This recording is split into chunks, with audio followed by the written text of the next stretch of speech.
Welcome to episode 50 of Meadowlarkers. And we took a hard right turn. There's no Howard Bryant, there's no Amin El Hassan, but we are joined by Jessica Smetana of the main show and Meg Linehan, who's a senior writer for The Athletic. And since this is episode number 50, I assume I think we'll name this the David Robinson episode, and our longtime listeners of the Meadowlarkers will understand. The Admiral. You don't Yes, you're not going to get a lot of quirky other number 50s from Howard Bryant. Now, Meg, I'm not going to put you on the spot here if you have a favorite number 50 or if we're all good with David Robinson. This is the David Robinson episode. I feel good with David Robinson.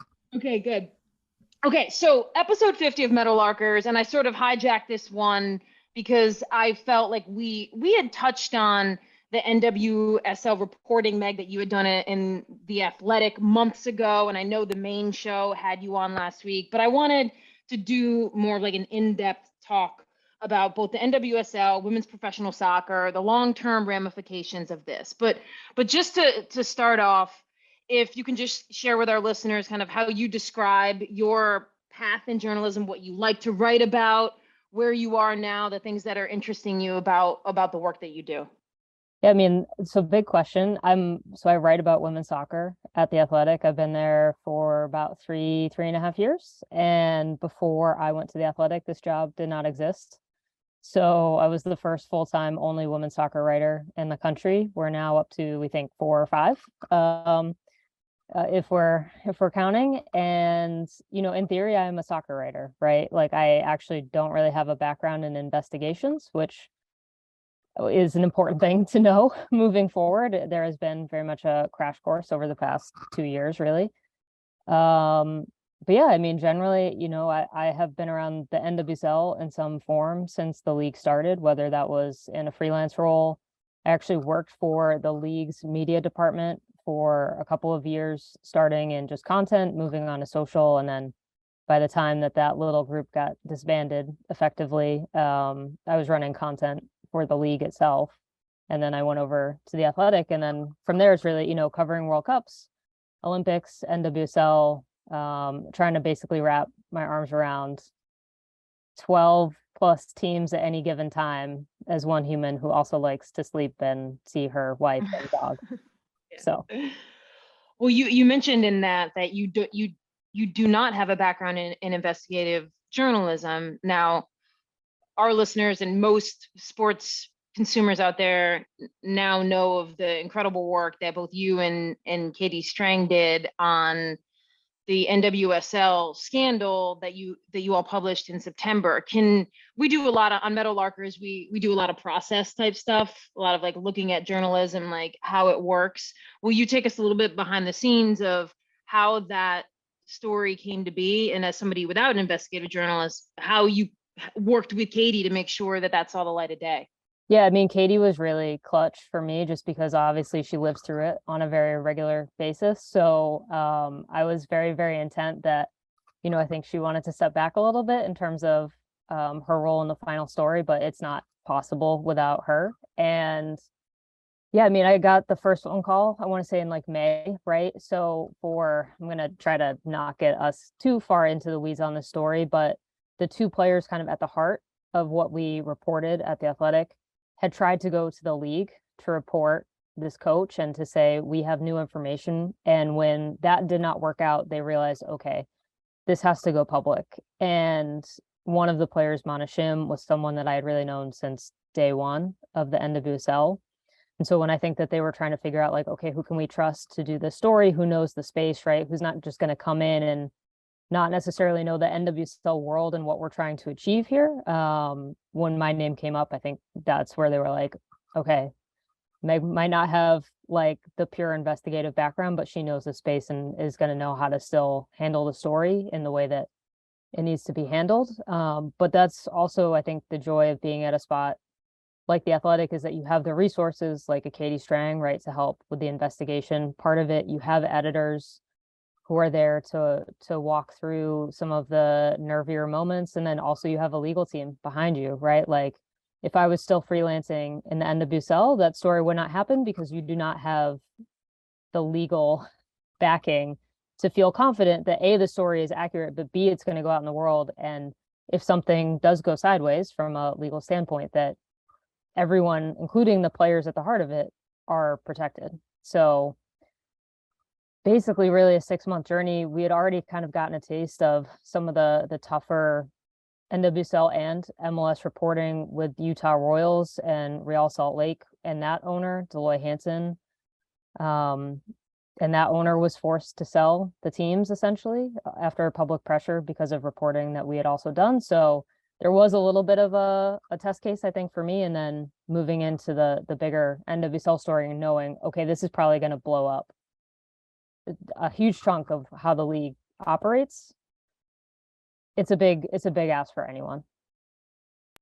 Do you think if there's not a Meg Linehan or a Molly Hensley Clancy at the Washington Post, this story gets out there? Because I imagine if you're a player, there may not be a ton of national outlets covering the league right now, and you might not know where to turn with that story. Yeah, I mean, I think I do think that there's something to the trust factor, right? But I also think the story would have gotten out one way or the other. It's just a matter of would all of these stories have been done as well if they had been handed to someone who does not know the space or could not earn the trust of the players. And that's where I think it would have been a little bit different, because what we've also seen in the history of the league is that we get this one-off coverage with the NWSL really constantly. And this has been a big part of the problem that has led us to this moment in time, is that you get a mainstream reporter dropping in at, like once a year saying like, look at this thing, it exists.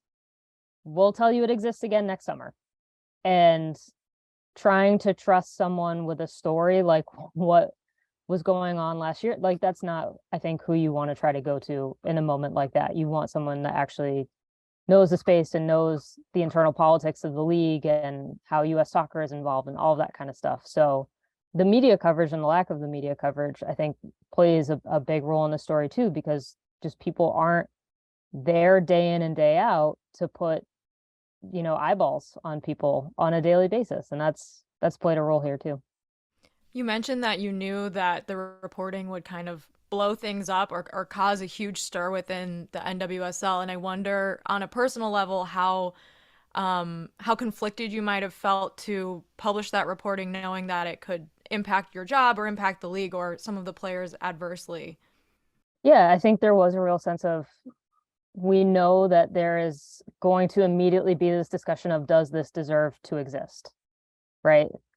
That people who don't know the NWSL are going to look at it and say, burn it down, shouldn't be happening, right? We got to start from scratch. Clearly everything's wrong. And that was never really the sense from the players, right? Like they wanted to still make sure that a league was going to happen and that their careers were safe, that they were still going to have a league to play in, like a week after the story dropped. And for me personally, I think it was really easy very early on after some of those first initial calls and hearing the story, and not just of what the players went through, but also the institutional betrayal that happened in terms of the complete inability to take a report and do anything with it. And knowing that the NWSL as it existed did not deserve to exist, right? The league had to change in order to deserve to exist. And without having these stories go public and forcing change, it was very clear that they were never going to do that, right? Like I think about what we knew even last year compared to what we know now following this Yates report, right? And stuff that we never would have been given access to, or all, like just the full scale of it. And I don't know, I think it would have been even easier a year ago, but even back then, kind of only knowing certain pieces of it and having seen those kind of dismissive emails from Lisa Baird, right? And just kind of getting more and more angry on behalf of people, like just the NWSL had to change in order to deserve to exist. And that was really the through line, I think, for a lot of us. So for our listeners, there's probably a good amount who read your original article with Katie on The Athletic. Maybe there are others who saw the E60 documentary, Truth Be Told, but there's probably some who are coming to this conversation completely cold. Can you just, as quick of a snapshot as you can give us of what, when you say like what was going on, the allegations, just kind of run us through like what we're really looking at here about what was happening in the NWSL? Yeah, I mean, so just in the scope of like what we know today, really the main takeaways that I think people need to know at a high level is that there was systemic abuse across the NWSL. My story dealt with two players that had gone through it both in a league previous to the NWSL, but mostly in Portland with one specific coach who had then been allowed to move on. So the big pieces of it are there are cases of sexual harassment, sexual abuse, sexual coercion at multiple teams. Verbal abuse is super common. Lowering of boundaries is super common. Managing players' weight, all that kind of stuff, like all of this stuff is systemic across the league. But the bigger part, and also what we tried to approach in the original story in September at The Athletic, was that not only is all of this stuff happening, but the reports from players are going unanswered, essentially. So there was an original investigation of one particular head coach, Paul Riley, who is kind of, I think, one of the biggest names in this from an abusive coaching perspective. And the allegations against him were investigated in 2015. It has now been revealed that the team did, in fact, terminate his contract because of this investigation. But then they issued this press release saying, hey, best of luck on your next gig. And he was immediately hired by another team. So there are failures in terms of allowing coaches to move to other teams, press releases covering up the fact that coaches are terminated, and then all of these internal reports from players about coaches' behaviors that are going unread, unanswered, or being foisted off to someone else. Club thinks the league will handle it. League thinks U.S. soccer will handle it. U.S. soccer shunts it off to Safe Sport. So there's so many institutional failures that are also happening at the same time. So it is like, it's a giant story to try to wrap your arms around in like a very short time. And we found out just how bad that is because Sally Yates just released the investigative report this week or last week. And that document is essentially like 170 pages of just actual writing. And that only deals with 3 teams. Mm-hmm. Have you consumed all of that? I have. Okay. Yeah. Give us no, I'm just kidding. So I think it's important. You said something in your last answer, and Jess alluded to it about this concept that I think exists in almost every women's professional sport at one time or another of bad behavior might be happening or things might be expected of players, but your league is on such tenuous ground that therefore silence, complicity, et cetera, et cetera. I want to get to that, but before we do, I think it's important for people to understand how the NWSL was working, because even I pay attention to women's soccer, not like you do or anybody who covers it, but even I sometimes had a tough time wrapping my mind around, okay, US soccer is paying the salaries of the players who are on its roster, but then the teams are responsible for this, and there's some connection with certain teams like the Timbers and the Thorns in Portland. So can you kind of take people through just the general structure?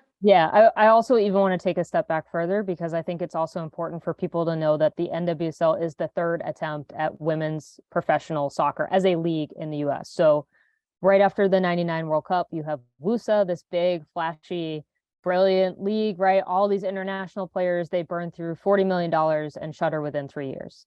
Then you get attempt number 2, women's professional soccer. And everything gets scaled way, way, way back, but they still have international players, right? Like, it's cool. It's actually, I think, a pretty good league, but there's one key lesson from WPS that I think is so important in this bigger context, because you have an owner in that league buy out a team, buys out the Washington Freedom, this guy called Dan Borislaw, who makes Magic Jack, which if you're old enough, you remember seeing like the infomercials about Magic Jack. He literally names the team Magic Jack and moves them to Florida. And they become his weird little pet project in his backyard. And he gets into constant fights with the league. There's actually a really great archive story on ESPN about his behavior as an owner. And that story opens with this scene of him taking the players out to dinner in Florida and saying, "You can call me daddy." So that's the bare minimum of what you need to know about Dan Borislaw. He is not the only reason for WPS falling apart after 3 years, but he is absolutely a major reason for WPS falling apart after 3 years. no lessons are learned from Dan Borislaw when they start the NWSL. And that's really important context. So 2012, you have the success of the London Olympics. US Soccer says, we need to fix this. We need a league. And they get Canada and Mexico to also go in on subsidizing player salaries. 8 teams, and you have this mix of independent, some teams carrying forward from WPS, like a Sky Blue at that point. Chicago Red Stars had dropped down a layer and then come back up into Division 1. But then you also have a team like the Thorns, right, who are paired with the Timbers. So there is this MLS, NWSL combo. So US Soccer was actually the managing entity of NWSL from its first season in 2013 until 2020.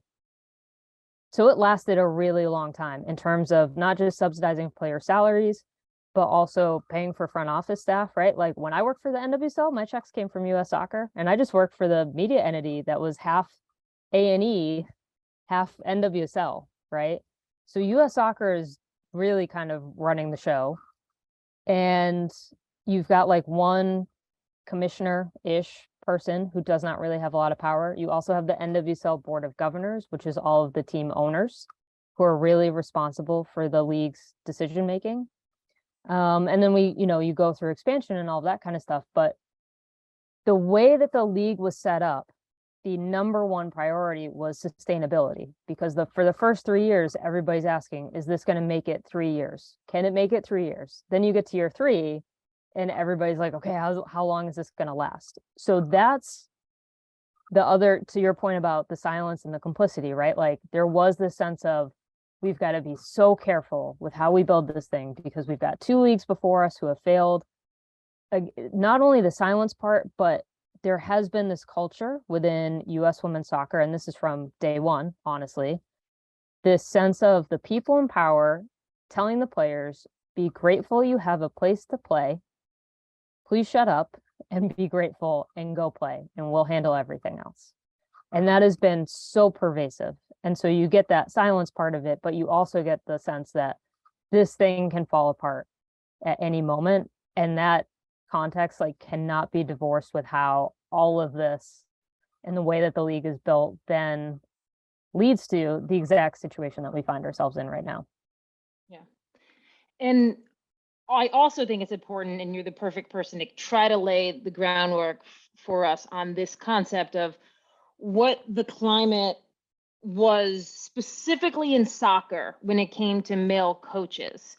There's obviously a pervasive climate in a lot of women's sports and girls sports. And I played with a lot of basketball players growing up who only wanted to play for male coaches because, culture tells us they're the ones who possess the most authority. And Yeah. AAU women's basketball, it was almost all men coaching it.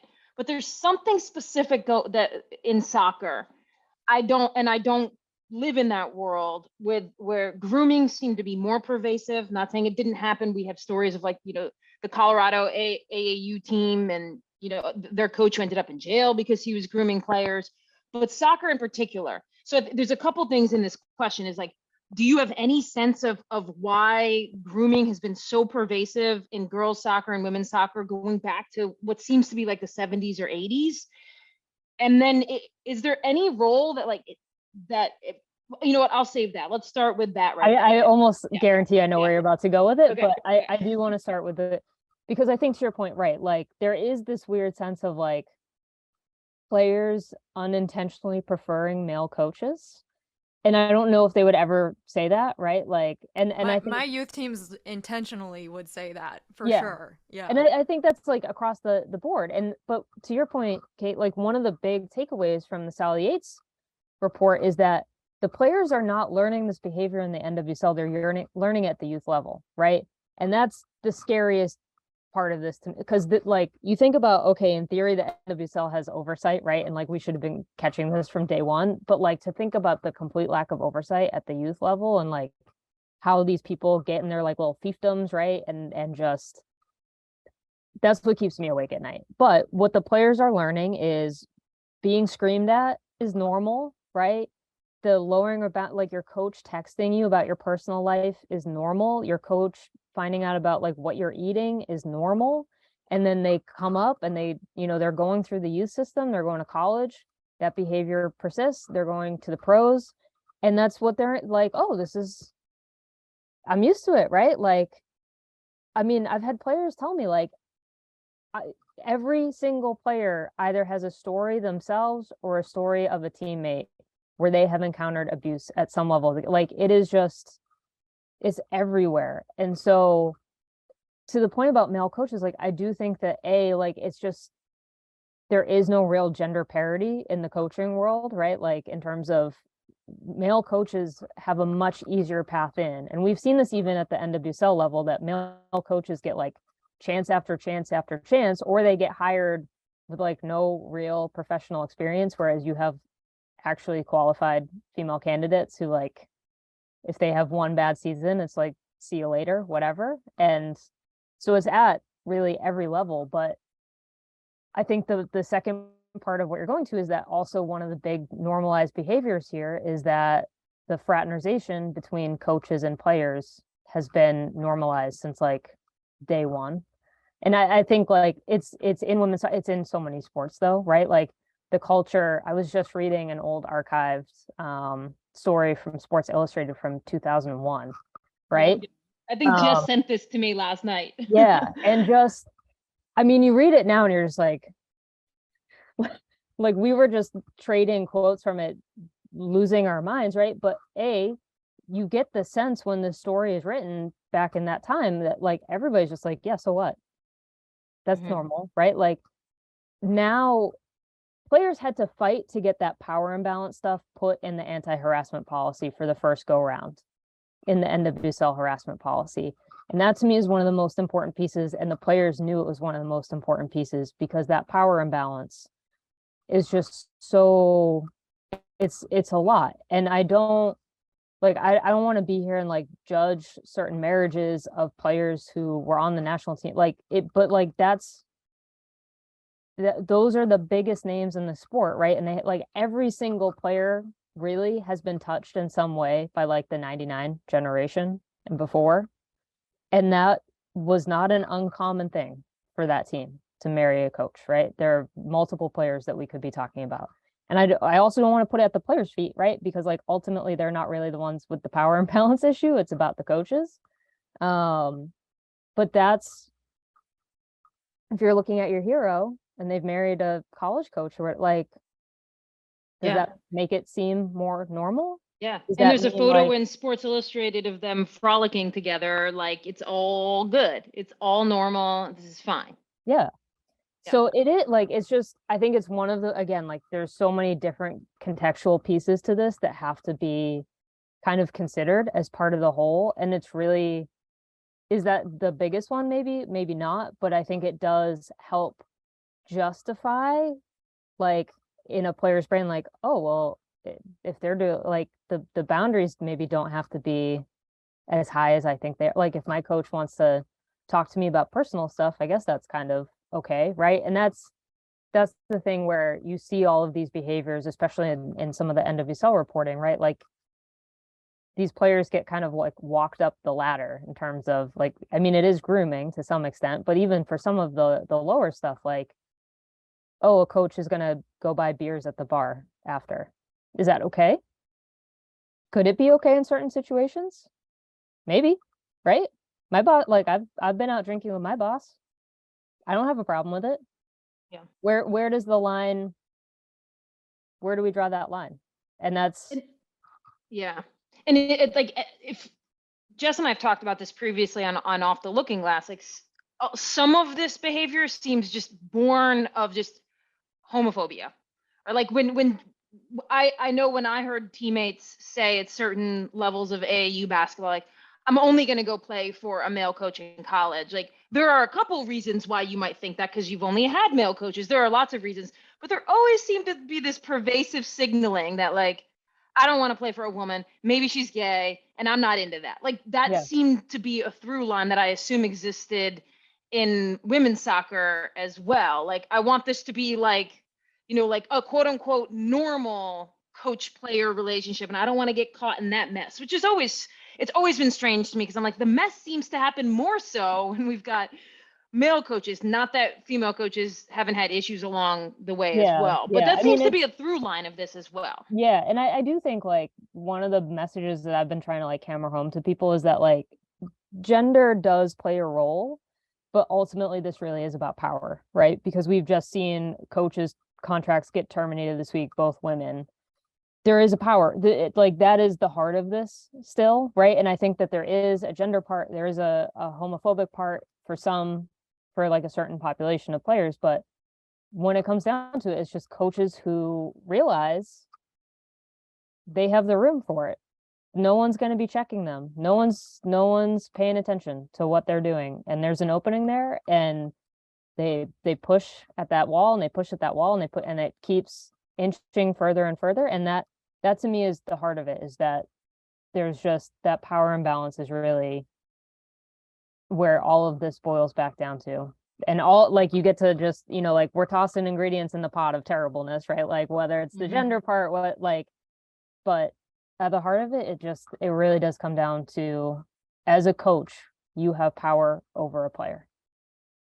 I can certainly attest to like the youth sports intensity and the coach having a say in everything you do. Kate and I on Off the Looking Glass talked about, I had a coach when I was in 5th grade who gave us a diet plan for the season, and we were 5th graders, and we didn't even have licenses to go shop for our own groceries, let alone cook our own grilled chicken every night for dinner, which was what he was suggesting. So it was really just a burden for our parents, and most of them just kind of threw it away and were like, we're not doing this. But it was bizarre to have that directive at a young age and suddenly be conscious of like what you're eating as an athlete. But I did want to go back to something that you said about how common it was for players to marry coaches or date coaches at a higher level, especially in the 90s. And I'm sure you've already answered the way that it affects kind of the culture and the way that it has become normalized. But I'm wondering also if that has affected the coverage of this incident, since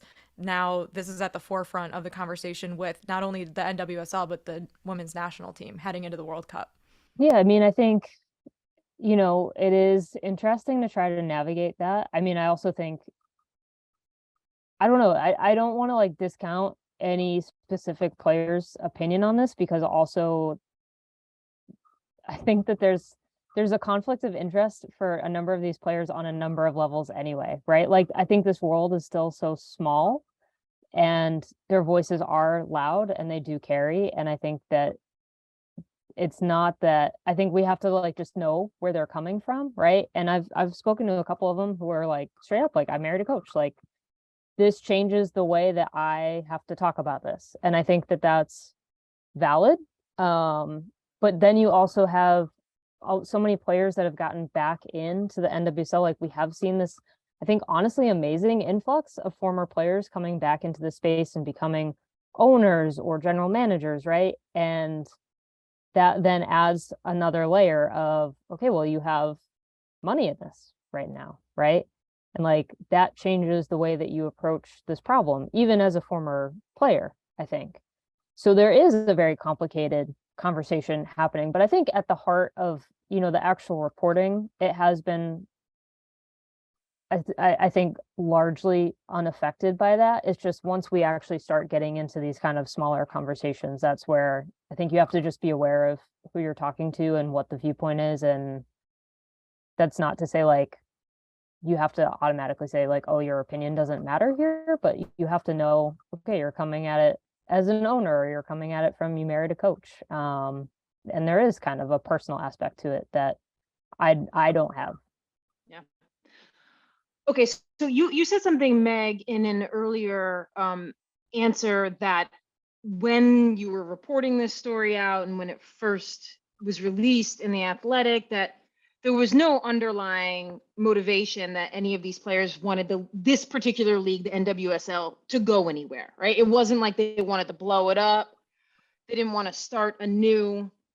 I wanted to understand your perspective on, okay, if that's accepted truth, like they don't want to start new, but there's got to be a line there where they realize that if they were launching a new league now, today, in 2022, it would look very different than what was launched. And so as somebody who looks at this league every single day, how do you balance, like, this isn't exactly the league that would have launched if it was best case scenario, but we don't want to burn it all down and do it again. Where do players want this league to go and be? I mean, I think so. There's a couple parts to it, right? Like, you don't necessarily want the league to burn down, but it's not to say that they don't want accountability, right? Because they absolutely want accountability. And I think one of the big questions that everybody has been discussing in the NWSL space is, if you have people in positions of power who have been there since 2013 and who built this league in a very specific way that benefited themselves financially, whatever, right? Who prioritize liability and the survivability of the league over players' health and safety, do you trust those same people to then lead us out of this moment? My answer has always been no. That's what we're grappling with right now, right? And I mean, I think about what the NWSL was like in 2013, and I think about what it's been like this year, and they are essentially not the same thing. Like, I think the roster rules or whatever, right? Like, they're now some crazy version of what we originally had. But when you think about going to an Angel City match versus Western New York Flash in 2013, like, these are two almost completely different products at this point. So I think there is this sense of, why are we going to undermine this league that does have sponsorships, right? That does have contracts that we all like. We just negotiated a collective bargaining agreement that's going to give us free agency. I think the CBA is kind of the answer there of, we now know, like, we have this framework to build around and this actual mechanism for us as players to make sure that the league is doing what we expect of it. And the CBA getting signed, I mean, the players were ready to walk over that. Like, they would not have reported to the first day of preseason, and instead they got it across the line. So I think that's a really big piece of it, but the accountability stuff is really still key, because you're seeing players like Megan Rapinoe and Becky Sauerbrunn come out and say, people who were involved with this at every level should be gone. Or in Pino's case, saying, I don't think Merritt Paulson is fit to be the owner of the Thorns. I don't think Arnim Whistler is fit to be the owner of the Chicago Red Stars. And that's because they also have positions of power on the NWSL board. In theory, they have been removed from the board over the past week or so, right? Merritt Paulson stepped down as CEO on Tuesday of both Thorns and Timbers, but then the question becomes, okay, you still benefit as an owner of the team in both of their cases. So yeah, I mean, I think that there is a way to not burn down the league, but still completely reimagine the NWSL in terms of leadership, in terms of policies, in terms of, like, actually fixing all of these failures and building it around player health and safety, instead of, I don't want to get sued by someone. I've seen a number of NWSL fans trying to go through, like, the sponsorship route of getting accountability on ownership and on teams by having sponsors either make statements or change their, sponsorship numbers or take away sponsorships. I'm curious what you think about that tactic in terms of whether or not that'll work, or if that's the right way to go about this. I mean, I think I personally sent out emails to all of Portland's major sponsors, all of Chicago's major sponsors. My coworker Jeff helped with Louisville. Like, I think that's such a major piece of having, like, the money talks. Like, that's just the reality of this. Like, the money talks. And we've also seen, so it's interesting because I think it is a little more complicated than just like, oh, we need Alaska Airlines to pull its sponsorship money, right? Which I think is a huge step of a main sponsor for both Thorns and Timbers pulling their money and instead donating it directly to NWSL players. At the same time, you have Ally Bank, who has been one of the best partners to the NWSL as a league, who also sponsors the NWSL Players Association. You have Andrea Brimmer, their marketing person, coming out and saying, like, we said this last year, like, this is the time for us to stand true to the league and know that honestly, from a league point of view, like the money is what's going to get the NWSL through this, right? You have to invest more in order to make this league better for the players. And so I think from a league point of view, you need those sponsors to stick around. And from a team point of view, if fans think that there is an owner that needs removing, like the fastest way to do that is to put the money under pressure. And so every fan has to decide for themselves, am I going to renew season tickets? Am I going to go to a game, right? The players have been pretty clear that they want people in the stands because ultimately that like if people boycott going to games, that does directly negatively impact the players. But I think every person has to make that decision for themselves of, am I going to give my money to the team? Do I want to give it directly to the players? Do I want to focus on sponsors? Like there's a lot of moving pieces for people, I think, here. Yeah. I'm not sure, I haven't thought this through completely, but I'm not sure there's a league that has a greater discrepancy between the star powers of a handful of players and the structure and quality of the existing league, if we're even rewinding a few years. There's this incredible juxtaposition in the NWSL, and I think you see it if anybody has watched Truth Be Told, the E60 doc, where Meg, you apparently were typing at a computer a lot during that doc.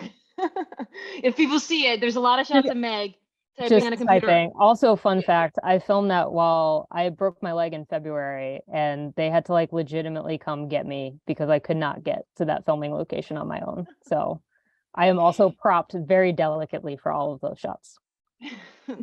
Typing on your laptop. Yeah. And so there's this point in Truth Be Told, and this happened in real life, where Alex Morgan, star of the U.S. Women's National Team, and on Portland, when Lisa Baird, the commissioner of the NWSL, suggested that she had no knowledge whatsoever about any infraction or any allegations against Paul Riley. I mean, Alex Morgan at that point was just like, I'm just going to tweet these out. I'm going to tweet out the emails that I have. We quoted from those emails in the story, right? Like they were just already, like proof. Receipts. Yeah. But like that was just truly also the wildest day in terms of waiting for all of it. Like I will, like, there was nothing like the day before the story and then the day of the story, and watching all of the statements come in, the final version from Portland, North Carolina, and the league, and reading them and just being like, well, none of these are going to do anything. And then what happened the next day, right? And that sort of, I was shocked to read what was in the, like, you had a chance, but yeah, here are the receipts. And obviously Alex Morgan tweeting out all of those versus me tweeting out all of those is a very different perspective. But like, it was, I was personally very entertained watching it, because also it was just like, you knew, like, that is, I think what is really interesting, there has been just such an easy encapsulation of this entire thing, which is you knew. Mm-hmm. And I also want to say, I do not know, like, Lisa Baird obviously does not have a group chat looking out for her best interest, because the fact that she participated in that E60 still to this day blows my mind. Don't understand. Jess and I were texting. I'm like, wait, did she not think she was going to get the question? What did you know and when? Because she seemed completely ill-equipped to answer it. What?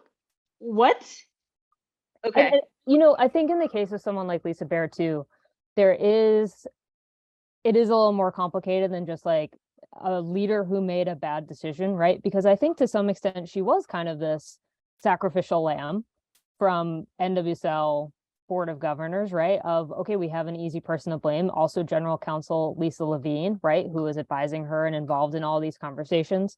Like, the two of you can go, all of us back here, like, we're staying. Mm-hmm. No one's looking at us right now, because those emails were, I think, so bad. But again, like, now a year later, when we have a more full picture, there is a sense of, oh, okay, like, we now have text messages, right, between owners about Paul Riley after he had moved on from Portland, and Merritt Paulson texting, I'm really fond of the guy, right? Like, so Lisa's one piece of that puzzle. And to be fair, I think she deserved the fate that she got at the end of that week, but just You didn't need to sit for the E60 doc, though, I right? I just like both her and Richie Burke is just like didn't make sense. you're never served by doing these things. So it's just like that was the one part where I was watching and I was just like, I don't know what was going through your head. But also she did say The Athletic a lot, so I was like, thank you for all this free advertising, I guess. But and the way that they were on that doc explained to me a lot. Like they were the visual and verbal representation of what I expected people who had behaved in this way to be like and seem like. Yeah. Not good for them, but like, okay, okay, it's all adding up now that I'm watching this. Yep. Jess, sorry. Well, I was just gonna say Richie Burke was canceled, so he just had to go on to defend himself from cancellation.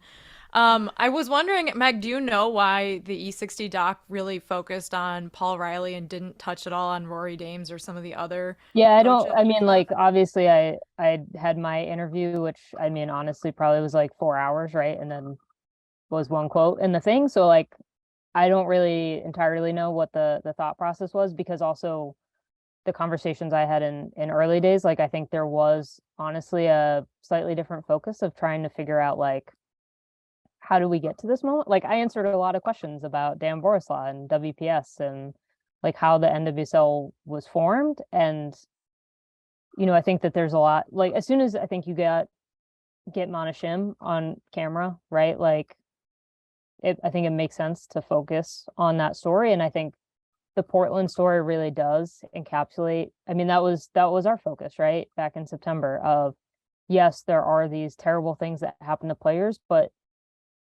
it's almost bigger than that story, right? In terms of the actual structural failings that they then encountered trying to report. The story goes so far beyond them. And we've already seen, I was working on my story before all that Washington reporting came out from Molly Hensley Clancy. Kaya McCullough went on the record. So it was just this affirmation of other people are going through the same thing. And we already knew that there was stuff that had happened in Utah. Even from my own experiences being on the sidelines, like hearing some of these coaches yell at players in games and just being like, I would not enjoy, like, this would not make me perform better. But again, like no one else is reacting to it, right? Like, you're looking around, like, is anybody like, and I have distinct memories of Paul Riley. There's a former coach in Boston named Tom Durkin who is just, he screamed at a player once, "Play soccer, girl." And I was like, what is that supposed to do? Like, please inform me how that is effective coaching, because I would love to know. You mentioned the incident in Utah, and I know that there was some question whether or not Sally Yates' report was going to cover all of the incidents in the NWSL, and I think she said that she needed the investigation to end at some point. And Yeah, I mean, that was so much more. Yeah, I mean, need a finish line. Yeah, she basically was like, we probably could have gone for another couple of years, right? Like, right. But what I think is also happening is that there is this understanding that there's a whole second investigation happening right now, right? So Yates also is limited in her scope just because of the U.S. soccer part to NWSL. But then you have this NWSL players investigation, joint investigation, which is different from the way that the Yates one is operating, because the players have lawyers in the room when all of this investigation work is happening and are able to ask questions of the witnesses, right? One of the things that we haven't even talked about, because this podcast could go for 7 hours if we let it, but Portland, Chicago, and Louisville did not participate, like, either at all or delayed participation in the Yates investigation. And now these teams are saying, okay, I guess we have to do this other one, right? But there is this kind of promise from the NWSL joint investigation of, we want this to be an exhaustive, like, reckoning of what has happened in this league, every team, every year, whenever it is. And I think there's going to be a much higher premium on protecting players, whether or not they want their names on it, all that kind of stuff. But I think, that's only 3 teams. We've scratched the surface of what is still coming, which is just mind-boggling, right? And the Portland stuff, we kind of already knew it, because of the story that was, a year, like we knew the bare bones of that story. We didn't quite know the full depth of detail that she was able to get, but we knew about a lot of what happened in Chicago, thanks to Molly Hensey Clancy and all the players that spoke to her. And then Louisville, that was really, I think, the big part of it that was new, and Erin Simon being like just hugely brave to go on because like you open that report and the first paragraph of the executive summary is one of the most like horrifying things I think you can read in that report. And yeah, it's just, again, like we still don't know, I think, how much we don't know. We only have a couple more questions because, like you said, we could probably be sitting here for 7 hours talking about all of this. But I did want to go back to something that you mentioned earlier, which was you mentioned safe sport. And I was wondering if you could kind of give a very brief explanation to the audience what safe sport is, what it's supposed to do, and maybe what some of its shortcomings are.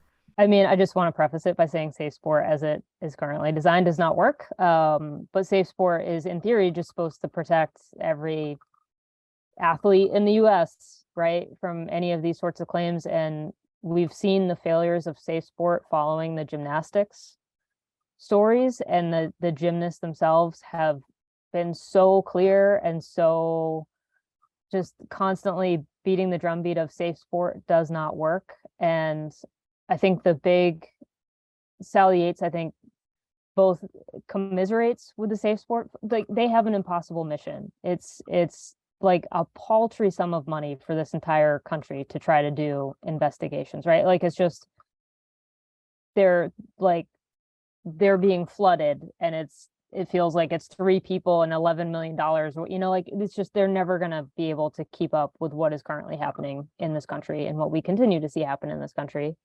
But I think the big thing in the report that's the takeaway is that safe sport almost got used as a black hole to like send complaints to. So again, like, you would have teams say, well, the league should handle it, US soccer should handle it. Oh, we send it to safe sport, and if safe sport has it, we can't touch it. And that's, I think, the concern is that no one is being proactive in the space. And so one of the big recommendations is like, yeah, the safe sport angle is something that needs to be worked on, but ultimately you have to have a director of player health and safety who's actually going to be responsible for this stuff. But safe sport, I've had other investigative reporters be like, just don't even let yourself get lost in that, because once you start wrapping your head around safe sport, you're just going to want to scream into a pillow for a day. So that's not funny, but yeah. Okay, so to wrap it up, I think there's the juxtaposition I was referencing earlier about the incredible star power globally of so many members of the US women's national team, coupled with things we've seen in the last couple of years, whether it's like a sold out stadium in Barcelona or the English team winning the Euros and, blowing the roof off Wembley. Metaphorically, there's no roof on Wembley. All of those things lead to this vision of soccer being sold out stadiums and a professional league with, like, I'm using integrity as like structural integrity in so many different ways. Minimum standards. Yes. Oh, yeah. And then even building up to like, livable contracts for all of the players. So it's like women's soccer has the most juxtaposition that I can find of the star power held by some of these members of teams in the NWSL globally and on their national teams. And then also like the current status of what the league is. So yeah, I mean, Megan Rapinoe is training on a high school field week in, week out. So we're like, which one is tugging harder? Like the history of women's sports and the misogyny holding back, or the unleashing of what this game could be? I would like to think it's the unleashing. I'll put it that way. I would like to think it's the unleashing, because what we have seen over the past year with some of these expansion teams too, the NWSL does feel like it's on a little bit of a rocket ship if it can get out of its own way. So I think that's the thing, is you need people who are not going to be tied to that historical view of the NWSL. And that's what's been so fascinating to watch with Angel City, right? Like, you have people coming in and saying this is worth $100 million, and they just believe it.